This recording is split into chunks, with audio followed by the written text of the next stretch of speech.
So good evening. This is Chair Rena Moran. Pursuit of House Rule 10.01, I call the remote meeting of the House Ways and Means Committee to order. Ms. Sparkman, would you please take the roll? Chair Moran. Present. Moran, present. Vice Chair Olson. Present. Olson, present. Representative Garofalo. Representative Garofalo. Representative Albright. Present. Albright, present. Representative Becker-Finn. Representative Becker-Finn. Representative Bernardi. Present. Bernardi, present. Representative Eklund. Present. Eklund, present. Representative Hansen. Present. Hansen, present. Representative Hassan. Present. Hassan, present. Representative Hertas. Representative Hertas.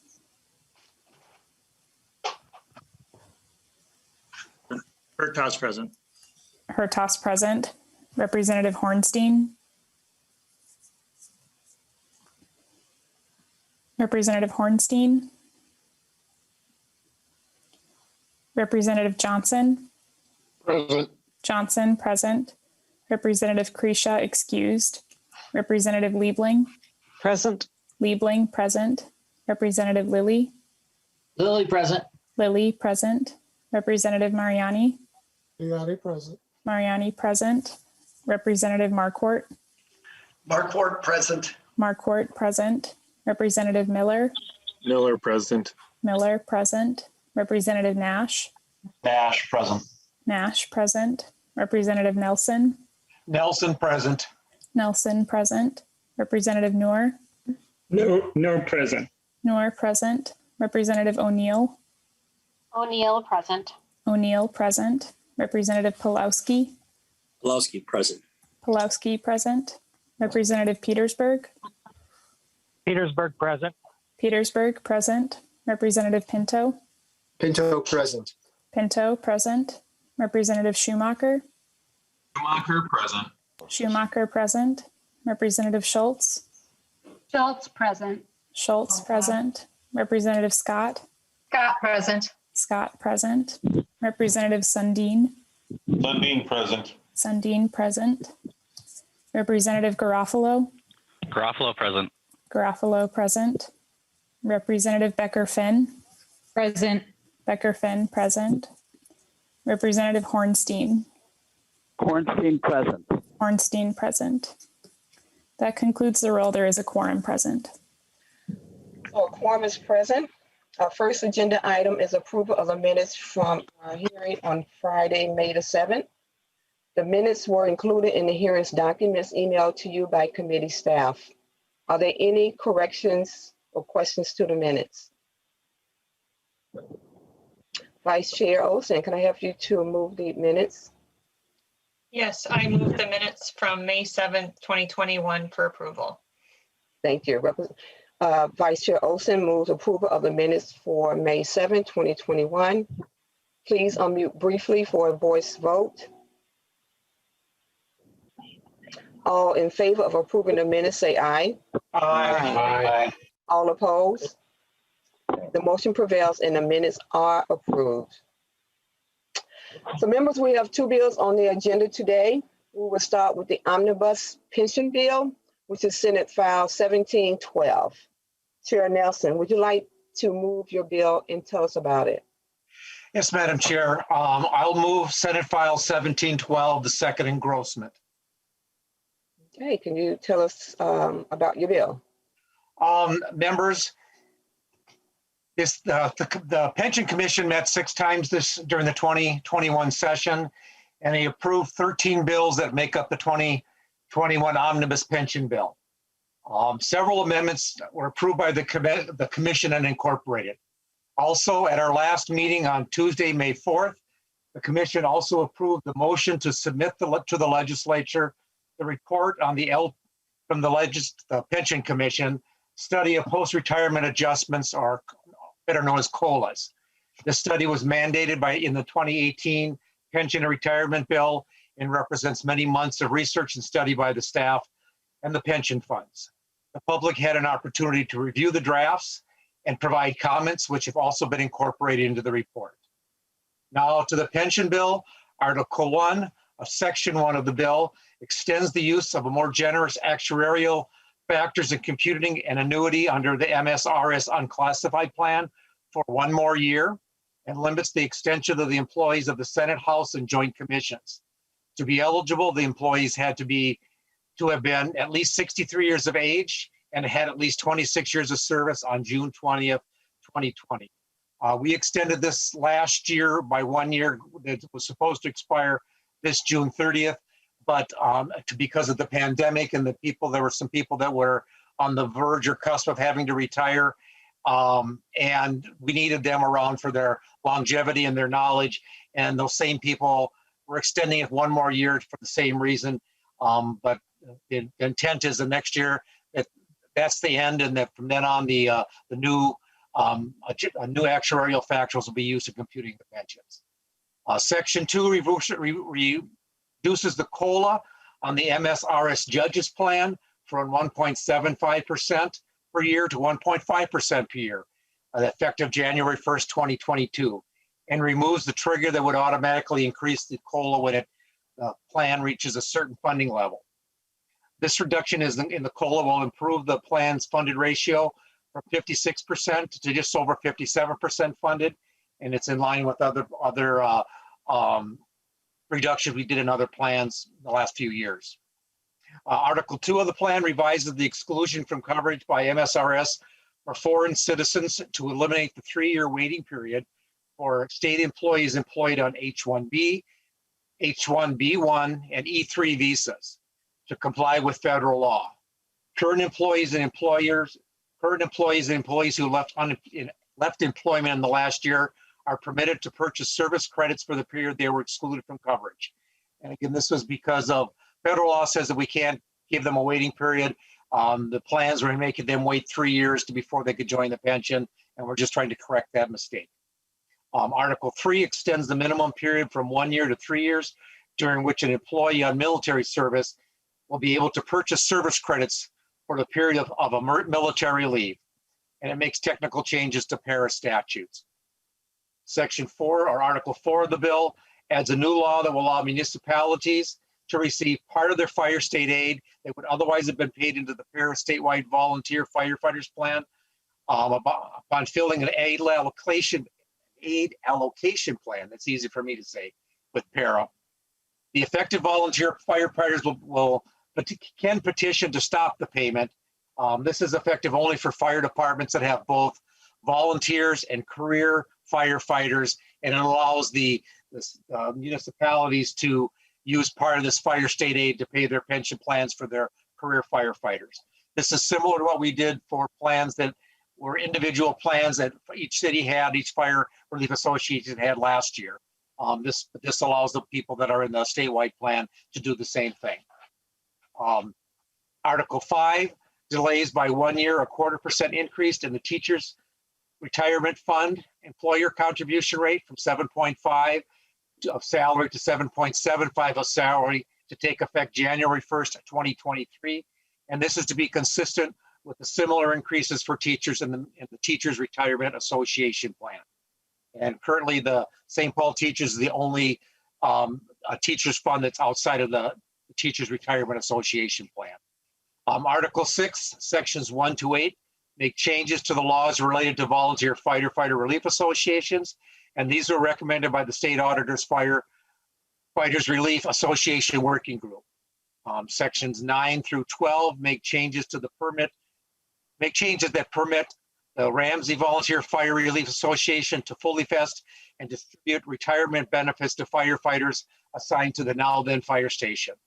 All other law changes will permit the new now then fire department to be eligible for 2022 state fire aid and participate in mid-year in the para statewide volunteer firefighters plan. And these two fire departments were combined last year. They started to split, and now they're split into 2 separate fire departments. And this allows them to collect their, have the pensions put in the proper places, and those firefighters to be fully vested with what they've already put into them. Article 7 adds a new law that will require pension funds and agencies to submit their bill drafting requests to the commission staff by November 1st and repeals an obsolete law that imposed an October 1st deadline. Our articles, and this is to allow the pension commission staff to be able to deal with the legislators during session with requests and amendments and the like, and free them up to be able to do that. Article 8 are session laws for the benefit for two individuals. One authorizes an increased pension payments to an MSRS retiree who received erroneous benefit estimates when MSRS staff from the MSRS staff and their online calculator, and this is to correct that that error. Section 2 authorized the transfers of about 9 years of service credits from the MSRS general plan to the MSRS correctional plan for an current employee of the Department of Human Services. And this person should have been on the MSRS correctional plan from the beginning. It was an oversight and a mistake, and we're correcting that mistake here. Article 9, Section 1 directs the establishment of a work group to meet during the interim to study the benefits of the 9/11 telecommunications operators and to submit a report to the Pension Commission by March 1st of 2021, or excuse me, 2022. And this plan, these people work directly with the police, the fire, and they're normally the first people that get the call on an emergency call, and it's looking to see if they should be in the correctional plan, which has a little bit better retirement benefits. They can retire at 55 with full benefits as opposed to 66. Section 2 of this directs the state auditor to convene a working group to study the options for allocating the firefighter supplemental aid and submit a report to the Pension Commission by December 31st of 2022. And then Article 10 consists of 35 sections that make up technical corrections and clarifications to current statutes, including new laws enacted in 2020 that permit relief associations to convert from a defined benefit to a defined contribution plans, and how to allocate surplus assets upon terminations and dissolutions. And Madam Chair and members, that's the 2021 pension bill.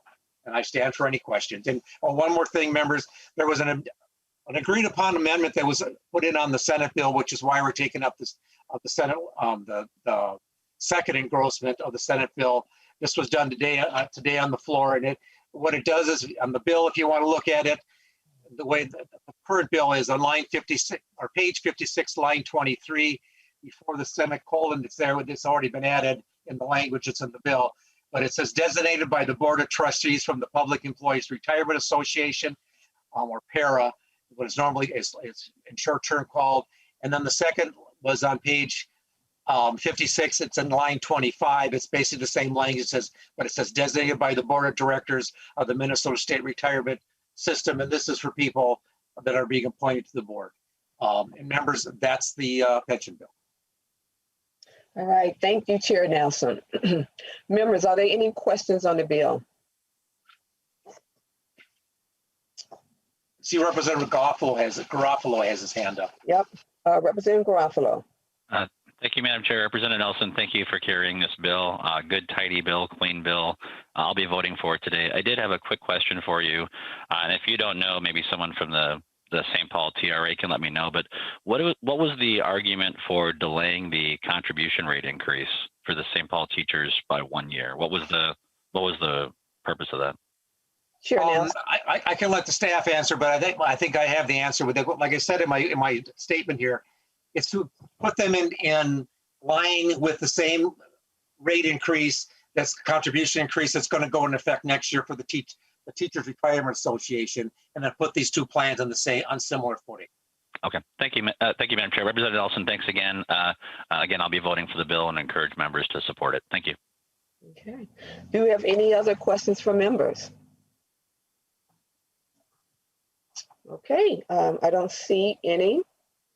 So since there's no further discussion, Chair Nelson's renewed his motion that Senate file 1712 be recommended for placement on the general register.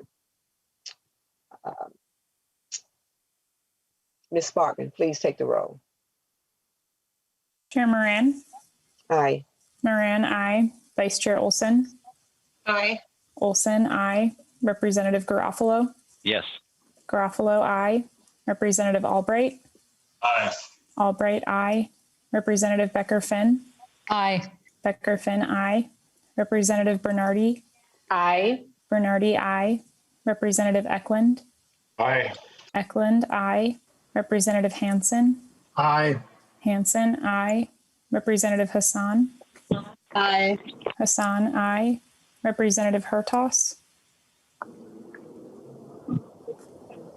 Representative Hertaus, Representative Hornstein, Aye. Hornstein, aye. Representative Johnson, Aye. Johnson, aye. Representative Kresha, excused. Representative Liebling, Aye. Liebling, aye. Representative Lilly, Lily, aye. Lilly, aye. Representative Mariani, Mariani, aye. Mariani, aye. Representative Marquardt, Markwart, aye. Marquardt, aye. Representative Miller, Miller, aye. Miller, aye. Representative Nash, Nash, aye. Nash, aye. Representative Nelson, Nelson, aye. Nelson, aye. Representative Noor, No, aye. Noor, aye. Representative O'Neill, O'Neill, aye. O'Neill, aye. Representative Pulowski, Pulowski, aye. Pulowski, aye. Representative Petersburg, Petersburg, aye. Petersburg, aye. Representative Pinto, Pinto, aye. Pinto, aye. Representative Schumacher, Schumacher, aye. Schumacher, aye. Representative Schultz, Schultz, aye. Schultz, aye. Representative Scott, Aye. Scott, aye. Representative Sundin, Sundin, aye. Sundin, aye. Representative Hertaus,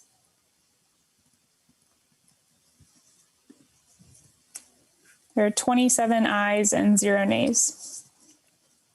So there being 27 ayes and 0 nays, the motion prevails. Senate file 1712 is recommended for placement on the general register. Thank you, Chair Nelson. Now, let's going to move on to our second bill on the agenda, which is Senate file 1354. And the author has a delete everything amendment. We will have discussion on the amendment before taking a vote. So the chair would move that Senate file 1354 be recommended for placement on the general register. Chair Mariani, would you like to move the DE1 amendment on behalf of the bill author? What you are kind of like the bill author. Madam Chair, I would move the DE1 amendment. Okay, so the amendment is before us. Representative Mariani has moved that. We're going to have Leader Winkler. We're going to welcome back to the committee, and we're going to ask Leader Winkler to please describe your amendment, the amendment. Thank you, Madam Chair and members. So I just want to be very open about what the intention is with this bill at this point in time. I did have an opportunity to speak with Representative Garofalo, and a member of my team spoke with Representative Petersburg, as well as Representative Hornstein. This Senate file will be amended with the DE to insert the language for driver's licenses being changed so that you can apply for one without demonstrating status. The version of that bill that passed the House in the transportation bill is the DE amendment. So for members' background, a number of amendments, or at least one amendment was offered on the floor by Representative Torkelson. Other changes had been offered in committee. And this reflects bipartisan work on this version of the bill.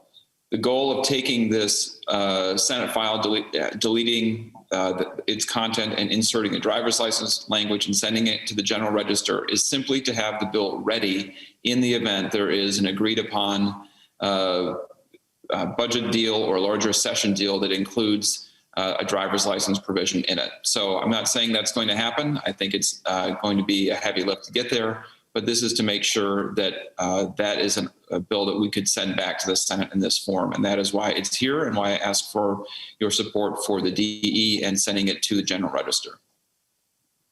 All right. Well, thank you, Leader Winkler.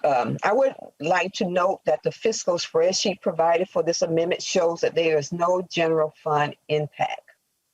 Are there any questions on the amendment? If there's no further Madam Chair. I'm sorry, Representative Miller.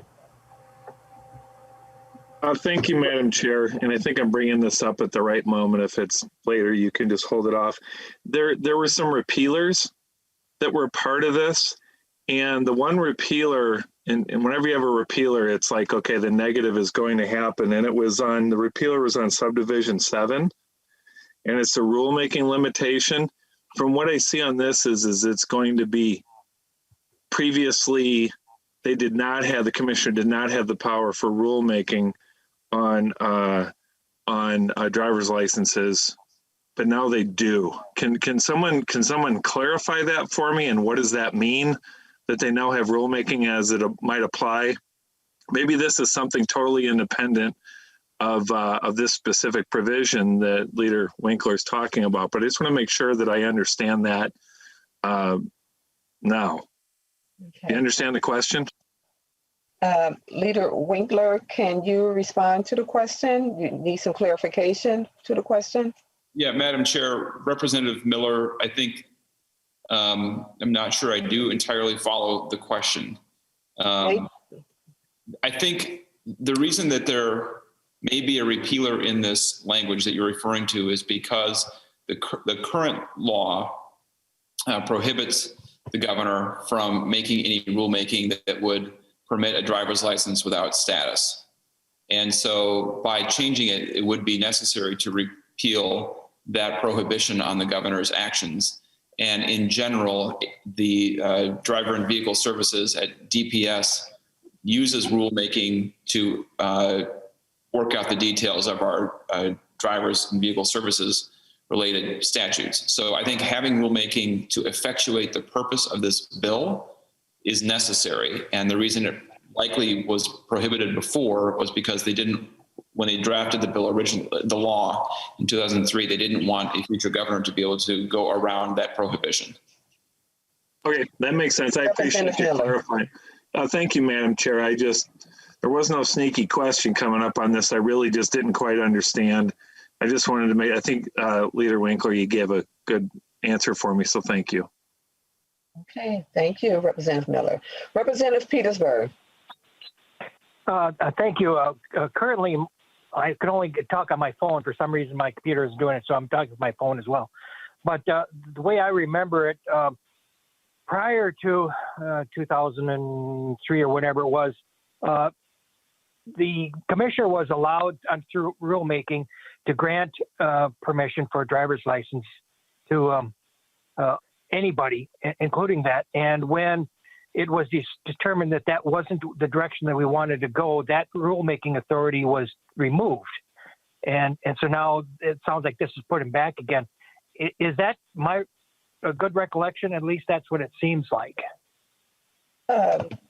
Leader Winkler or Mr. Burris? Madam Chair, Representative Petersburg, I think you've said it in a simpler way than Representative Miller and I managed to say it. And I think that your statement is correct. Representative Petersburg. Thank you.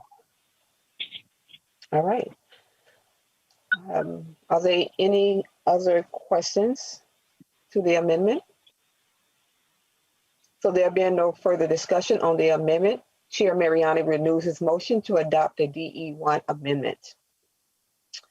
All in favor say aye. Aye. Aye. Aye. All opposed? Aye. No. The motion prevails and is adopted. Okay, members, is there any further discussion to the bill as amended?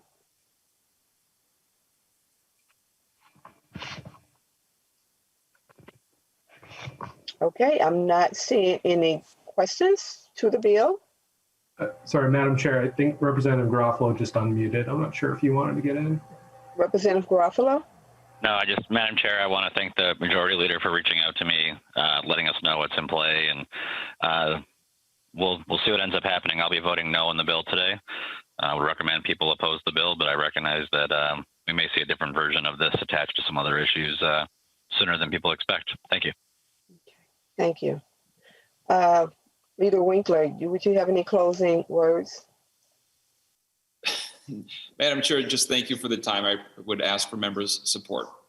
Okay, so there being no further discussion, the chair renews a motion that Senate File 1354 as amended be recommended on placement on the general register. Do we need to, for clarification, Chris, do we need to do a roll call? Madam Chair, that is correct. Yes, yes? Yes. Yes. Ms. Sparkman, please take the roll. Chair Moran? Aye. Moran, aye. Vice Chair Olson? Aye. Olson, aye. Representative Garofalo? No. Garofalo, no. Representative Albright? No. Albright, no. Representative Becker-Finn? Aye. Becker-Finn, aye. Representative Bernardi? Aye. Bernardi, aye. Representative Eklund? Aye. Eklund, aye. Representative Hansen? Aye. Hansen, aye. Representative Hassan? Aye. Hassan, aye. Representative Hertos? No. Hertos, no. Representative Hornstein? Hornstein, aye. Hornstein, aye. Representative Johnson? No. Johnson, no. Representative Kresha, excused. Representative Liebling? Liebling, aye. Liebling, aye. Representative Lilly? Lily, aye. Lilly, aye. Representative Mariani? Mariani, aye. Mariani, aye. Representative Marquardt? Marquardt, aye. Marquardt, aye. Representative Miller? Miller, no. Miller, no. Representative Nash? Nash, no. Nash, no. Representative Nelson? Nelson, aye. Nelson, aye. Representative Noor? No, aye. Noor, aye. Representative O'Neill? O'Neill, no. O'Neill, no. Representative Pulowski? Pulowski, aye. Pulowski, aye. Representative Petersburg? Petersburg, no. Petersburg, no. Representative Pinto? Pinto, aye. Pinto, aye. Representative Schumacher? Schumacher, no. Schumacher, no. Representative Schultz? Aye. Schultz, aye. Representative Scott? No. Scott, no. Representative Sundin? Aye. Sundin, aye. There are 18 ayes and 10 nays. So there have been 18 ayes and 10 nays. The motion prevails. Senate File 1354 as amended is recommended for placement on the general register. I want to thank you again, Leader Winkler. Good seeing you in our committee. So members, that concludes our agenda for the evening. We do not have another hearing scheduled at this time, but staff will provide updates if that changes.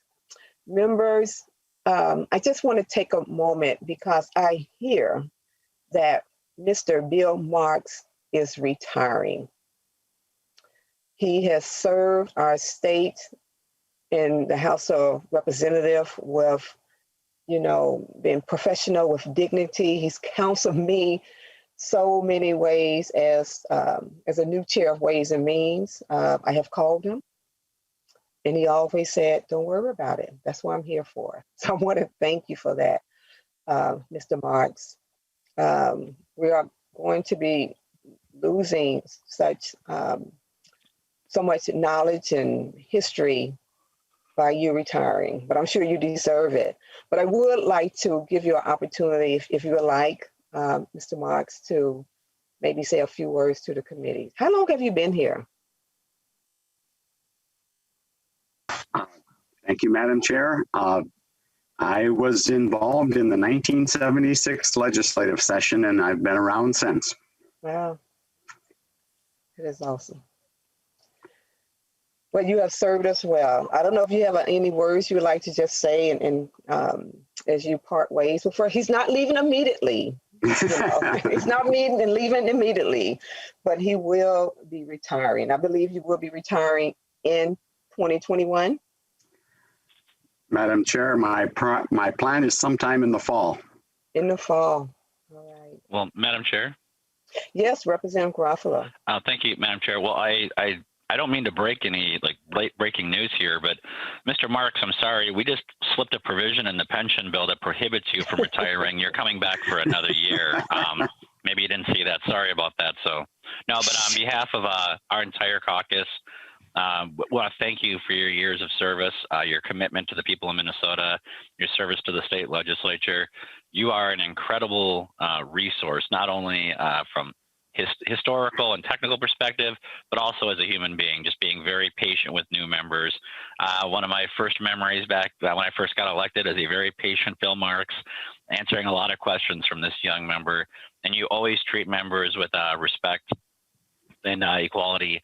And I just want to say on behalf of every single Republican, thank you very much for your years of service. I hope that as you wind down in your retirement, that our institution has the opportunity to properly recognize you in person. And in addition, that we can leverage your experience in terms of training on whatever people, because we know one person won't be able to do your job, the multiple people that we'll be training in. So again, Mr. Marx, on behalf of all of us, thank you very much. Yes. Leader Winkler. Well, Madam Chair, I'm not on your committee, but since I'm here, I think it's just a moment to say thank you to Mr. Marx for an incredible record of service. And I don't think legislators in Minnesota appreciate just how unusual it is that the House of Representatives has nonpartisan staff that are so widely respected and so important for the functioning of the body. It's not typical around the country, and it is amazing. If you think about being in a position of someone like Mr. Marx, who year in and year out, majorities change, different ideologies come to the fore, different priorities, and to continue to focus on trying to make sure that the numbers work, the budgets are balanced, that the priorities of policymakers are realized by the institution, and that the democratic process is alive and well and functions. The fact that we have Mr. Marx and this incredible nonpartisan staff in the Minnesota House is an absolute gift that we have here, and we talk about it. We need to make sure that we continue to hold it up and that we continue to expect that kind of service, because we would not be as functional as we are, and our democratic system in Minnesota would not work as well if it weren't for people like Bill Marx. Absolutely, and all I can say is ditto, Leader Winkler, ditto Representative Garofalo. You have just been upstanding, incredible, as a nonpartisan staff. You never wavered in just being really clear about the impact of the budget and the fiscal responsibilities that we have here in this chamber. So on behalf of Ways and Means, I would like to say thank you. Thank you for leading me and being patient with me. I so appreciate you, and I know we all appreciate your service to the state of Minnesota. So there being no further business before this committee, we are adjourned.